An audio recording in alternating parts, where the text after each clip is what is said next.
Vous accompagne Pascal Derville, qui est dirigeant d'un groupe hôtelier ici dans la région, mais aussi, et c'est à ce titre-là qu'il intervient plus tôt cet après-midi, le fondateur et le coprésident de l'association Jour de Solidarité. Il va nous expliquer, vous allez nous expliquer tous les deux, quelles sont les caractéristiques de l'entrepreneuriat associatif. Merci Patrice. Bonjour à toutes et à tous, bienvenue. On va commencer par un petit sondage. Combien d'étudiants avons-nous parmi nous? Quelques-uns. Non, Thierry, baisse la main s'il te plaît. Merci. Parfait. Bah, écoutez, on va adapter notre discours. Est-ce que nous avons des salariés, dirigeants, auto-entrepreneurs autour de la table? Très bien, parfait. Il y a des étudiants auto-entrepreneurs. Oui, j'ai vu plusieurs mains levées. On est bien d'accord. C'était pas exclusif. Merci à tous d'être là. On va vous présenter avec Pascal Jour de Solidarité, un fonds de dotation de congés payés. On va vous expliquer en détail, qui va nous permettre d'illustrer justement l'entrepreneuriat associatif. On est ravis de vous accueillir avec Pascal aujourd'hui. Jour de Solidarité a été créé il y a un peu moins d'un an. Je vais laisser Pascal, qui est le cofondateur, un peu plus en détail pour vous le préciser. Et donc, on a créé ce fonds il y a un peu plus d'un an avec plusieurs entreprises fondatrices. Et on cherche à se développer justement pour œuvrer sur notre territoire. Pascal va vous expliquer en quelques mots Jour de Solidarité. Ce qui m'intéresse, Pascal, aujourd'hui, c'est la genèse du projet, ce pourquoi tu as entrepris, ce pourquoi tu as créé Jour de Solidarité à l'initiale. Bonjour à tous et merci d'être là, d'être présent. Alors la jeunesse, c'est un reportage sur France 2 qui décrivait le quotidien des femmes SDF à Paris. En fait, vous pouvez toujours retrouver ce reportage, il s'appelle Femmes SDF de la rue à l'abri, et on voyait des femmes qui ne trouvaient pas de solution d'hébergement, d'urgence, et qui marchaient toute la nuit de peur de se faire agresser en fait. Bon, moi ce reportage il m'a un peu touché. Il m'a d'autant plus touché que, comme il a été dit tout à l'heure, depuis 10 ans mon métier c'est l'hôtellerie. Donc moi j'héberge mes clients. Et je me suis dit tiens, ce serait quand même bien de faire quelque chose en lien avec ton métier. Alors une fois qu'on s'est dit ça, très bien, mais qu'est-ce qu'on fait? Bon, sachant que le monde que je connais moi, même si j'ai eu des engagements associatifs, mais c'est avant tout le monde de l'entreprise. Donc j'ai un peu cherché et j'ai trouvé en fait qu'à Lyon, il y avait une dizaine d'entrepreneurs qui avaient créé un super projet. Alors le monsieur qui l'a créé s'appelle Alain Mérieux, il l'a créé à 79 ans. Donc déjà ça montre qu'on peut créer... voyez, à tout âge, 79 ans, assez impressionnant. Et lui est parti un peu du même constat. Ils se sont dit, il y a 2000 SDF à Lyon, c'est pas possible, il faut qu'on fasse quelque chose. Il a réuni une dizaine d'entrepreneurs autour de lui et ils se sont dit, bah, on va faire quelque chose ensemble. Donc ça c'est intéressant, c'est la notion de collectif. Donc on aura plus d'impact ensemble. Et il s'est dit une deuxième chose, on va essayer d'associer l'ensemble des salariés de nos entreprises. On n'a pas envie de le faire juste nous, voilà. Donc ensemble et avec nos salariés. Ça, c'est les deux principes. Et ils se sont dit, on va identifier des projets associatifs qui nous paraissent pertinents, efficaces, à Lyon, et on va les aider. On va les aider financièrement et on va les aider humainement avec du mécénat de compétences. Donc quand des salariés vont aider une association. Alors financièrement, comment ils font? Parce que c'est le cœur de notre système. Ils ont mis en place le don de congés payés. C'est-à-dire qu'ils identifient des projets qui montrent à leurs salariés et on verra que c'est ce qu'on a fait nous. Et ils leur disent, voilà, si vous le souhaitez, vous pouvez donner 1 ou 2 jours de congés payés. À votre avis, il y a combien de pourcents de salariés qui choisissent de donner 1 ou plusieurs jours de congés payés? À votre avis, un chiffre. Qui veut se lancer? On vous propose un projet de la Croix-Rouge.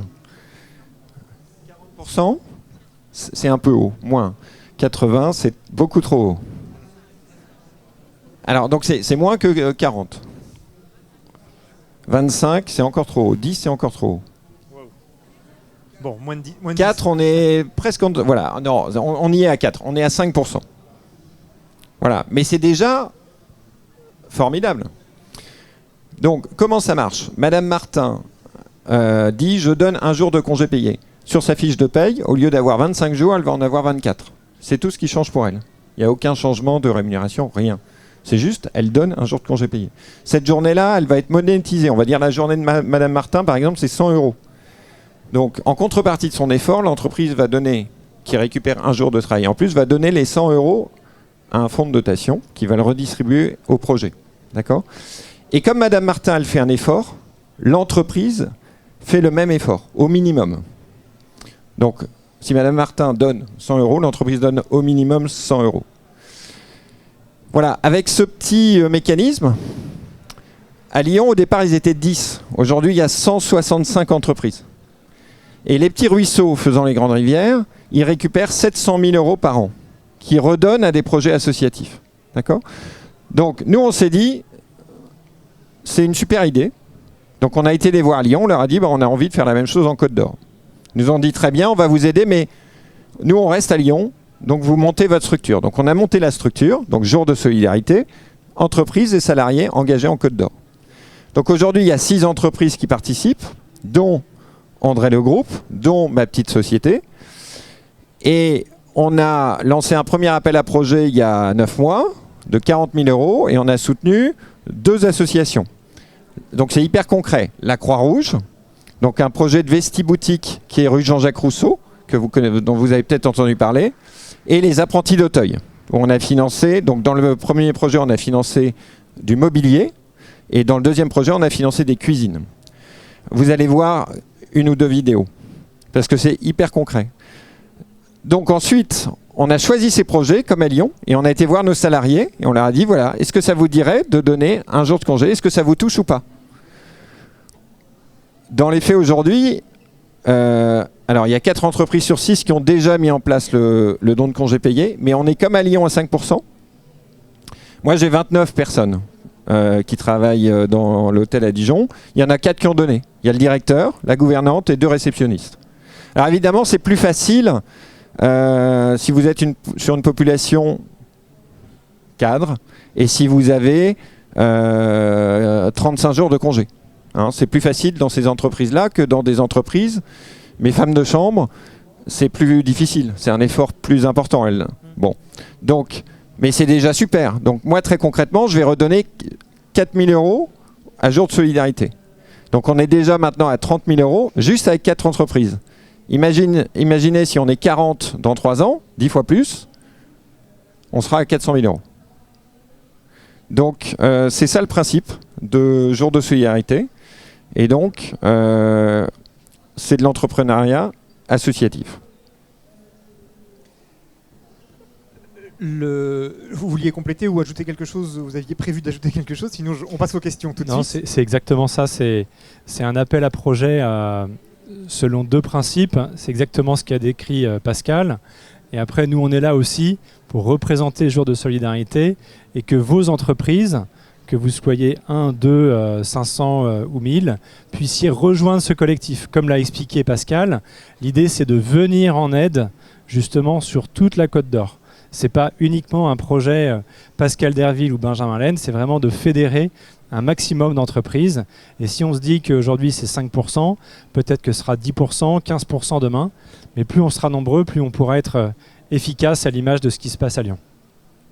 Moi j'aurais une question sur le sujet de notre réunion qui est donc l'entrepreneuriat associatif. Vous êtes tous les deux dirigeants d'entreprise au sens classique du terme et par ailleurs donc engagés, impliqués, voire dirigeants d'une association.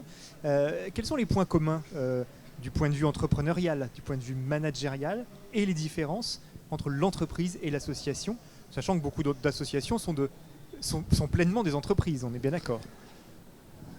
Le goût du challenge, en effet, on est parti d'un projet ex nihilo. Pascal n'a pas mis longtemps à convaincre Thierry André, le président du groupe, et son secrétaire général que je suis pour faire partie justement des entreprises fondatrices. Le deuxième point, c'est d'arriver à fédérer les équipes, comme dans tout projet. C'est une aventure humaine, c'est une aventure de transformation. Et après, ce qui est un petit peu plus difficile, c'est de se dire, en fait, on va faire un effort de financer nous-mêmes un projet.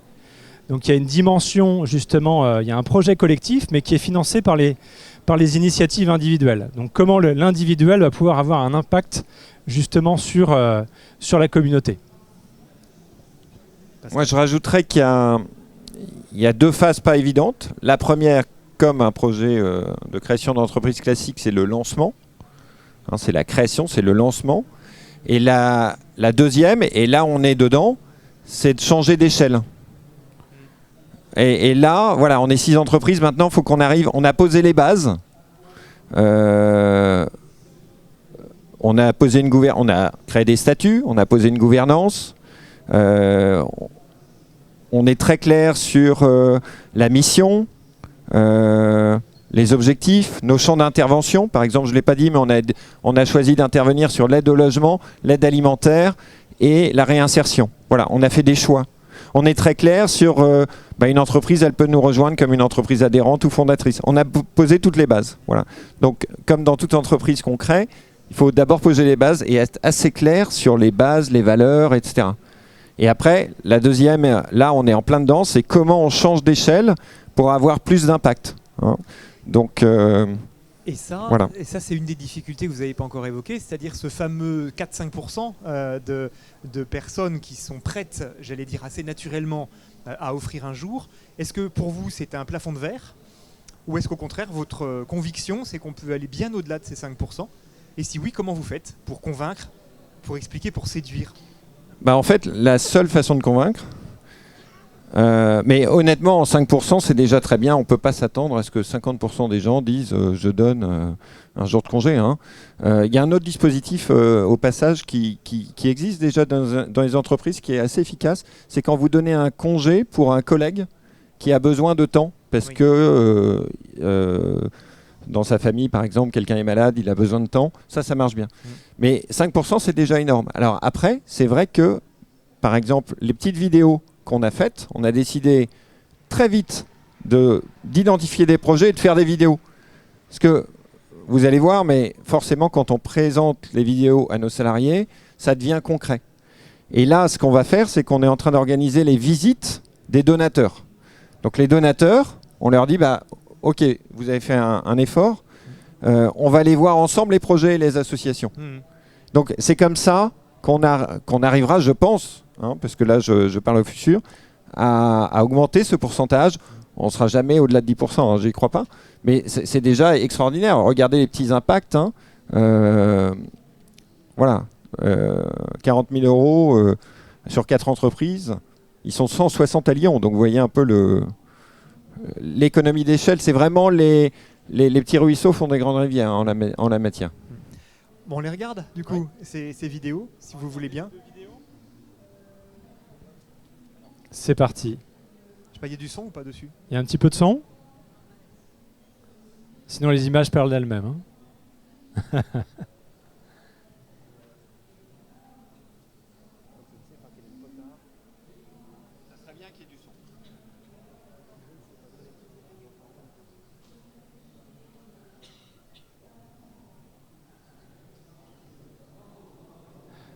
Différentes activités possibles destinées aux citoyens. C'est bien plus qu'une simple boutique, puisqu'elle est composée de bénévoles uniquement. C'est d'abord de la vente de vêtements de seconde main, c'est aussi du recyclage de vêtements avec des filières agréées. C'est encore un lieu d'accueil et d'écoute personnalisé pour des personnes qui en ont besoin, que l'on rencontre principalement en maraude. Et puis c'est enfin un lieu de vie et d'activité proposé aux citoyens, comme des ateliers de CV, des ateliers de couture qui auront lieu dans l'espace de vie. Il y a une inconditionnalité de l'accueil au sein de nos boutiques.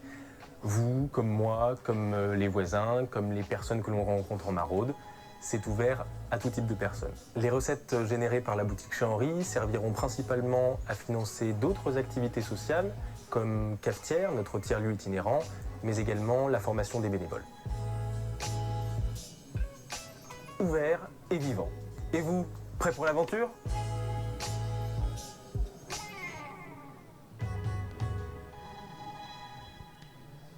Alors, juste un petit commentaire. Ce projet de la Croix-Rouge, je vous ai dit, on sélectionne des projets. Donc, on a lancé un appel d'offres. On a eu un certain nombre de retours. Et on a choisi celui-ci, notamment parce que c'était très lisible pour nos salariés. C'est très concret. Ils peuvent aller dans la boutique, ils peuvent voir concrètement ce qu'on a financé, le mobilier. Et donc, on a trouvé que c'était un projet impactant. On a aussi raisonné un peu en chef d'entreprise, c'est-à-dire que ce projet-là, il a été... c'est la 7e boutique, je crois, Croix-Rouge comme ça, en France. Donc, on a estimé que le projet allait se faire, ce qui était important pour nous, qu'il fallait l'accompagner et que ça marchait ailleurs. Donc, comme à Lyon, on croit assez au concept on essaye de dupliquer ce qui marche. Bon, là, la Croix-Rouge l'a testé dans d'autres villes, Lille, Rennes par exemple. Donc, on s'est dit, oui, ça va marcher, ça vaut le coup d'accompagner. Et c'est très concret, très lisible pour nos salariés. Donc, on a des chances que des gens soient touchés par ce projet. Voilà. Donc, si vous ne connaissez pas cette boutique, c'est rue Jean-Jacques Rousseau, en plein cœur de Dijon. Avant, ils avaient des boutiques comme ça, vestiboutiques un peu loin, un peu en périphérie des villes et pas très sympa. Là, c'est une vraie boutique attractive. On y est très bien et toute personne qui la fréquente y est très bien. Merci beaucoup. Est-ce qu'il y a des questions dans la salle ? Soit sur jour de solidarité, son fonctionnement, ses objectifs, ses modalités, soit plus globalement sur la manière dont on pilote le développement d'une association qui est une entreprise à bien des égards.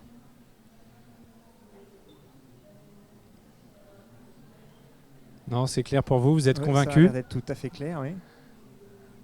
Bon, alors la suite, c'est donc mobiliser d'autres entreprises. D'ailleurs, André, le groupe qui s'est impliqué tout de suite dans cette histoire-là. André, le groupe, quelle idée et quelle motivation finalement ? Alors, nous, on a notre raison d'être qui est s'épanouir ensemble. S'épanouir ensemble, c'est pas uniquement vis-à-vis de nos collaborateurs et de nos 10 000 clients, mais c'est aussi vis-à-vis de nos actionnaires, de nos fournisseurs, de tout l'écosystème régional. C'est pour ça que ce projet a clairement fait écho chez nous à nos valeurs.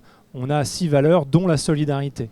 La solidarité, c'est pas uniquement entre les collaborateurs, c'est aussi au niveau de, comme le disait Pascal, qu'est-ce qu'on peut faire pour notre écosystème ? Qu'est-ce qu'on peut faire pour aider justement ceux qui sont dans le besoin ? Pascal a précisé les différentes modalités.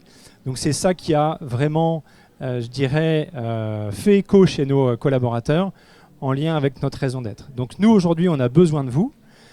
Jour de solidarité, on a besoin des jeunes pour s'investir dans les associations qu'on finance.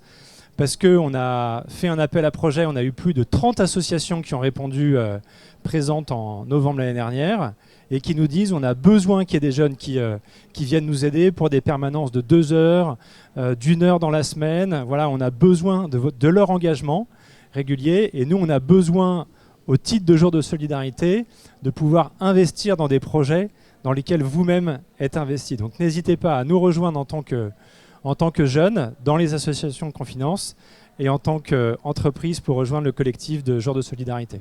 Ça, c'est la crise du bénévolat qui pourrait faire l'objet d'un autre débat en France. Voilà, mais, 1 heure par semaine, Patrice. Voilà, 1 heure par semaine, c'est effectivement pas beaucoup.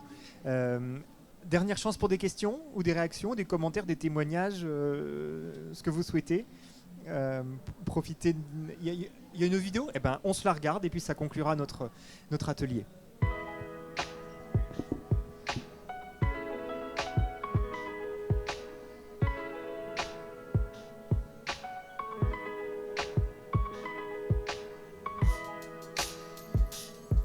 Nous sommes aujourd'hui au sein du pôle formation et insertion qui rassemble divers professionnels d'apprentis Auteuil qui accompagnent des jeunes dans leur insertion sociale et professionnelle.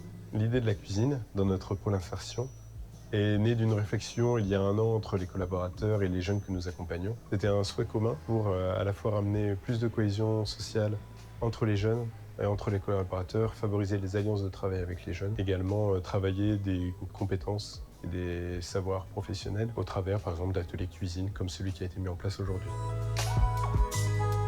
Bonjour, je m'appelle Lucas Bozzolo, j'ai 21 ans. J'ai été placé à l'aide sociale à l'enfance de mes 2 ans jusqu'à mes 14 ans. Niveau professionnel, je ne savais pas du tout quoi faire après mon brevet, donc j'ai opté pour de la pâtisserie. J'ai commencé un apprentissage assez tard, à mes 18 ans. Et j'ai cette idée, cette passion de transmettre aussi aux jeunes qui n'ont pas eu de chance dans leur enfance comme nous. On a un peu écorché par la vie et en même temps, on peut se retrouver aujourd'hui pour partager une activité commune et puis se faire plaisir.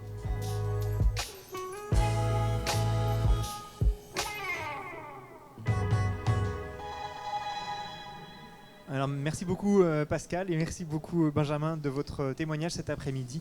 Voilà, on vous souhaite un bon salon. Vous pouvez continuer l'échange avec eux, bien entendu, si vous souhaitez leur poser davantage de questions ou vous investir. On l'a bien compris. Bon après-midi. Merci à vous, bonne journée.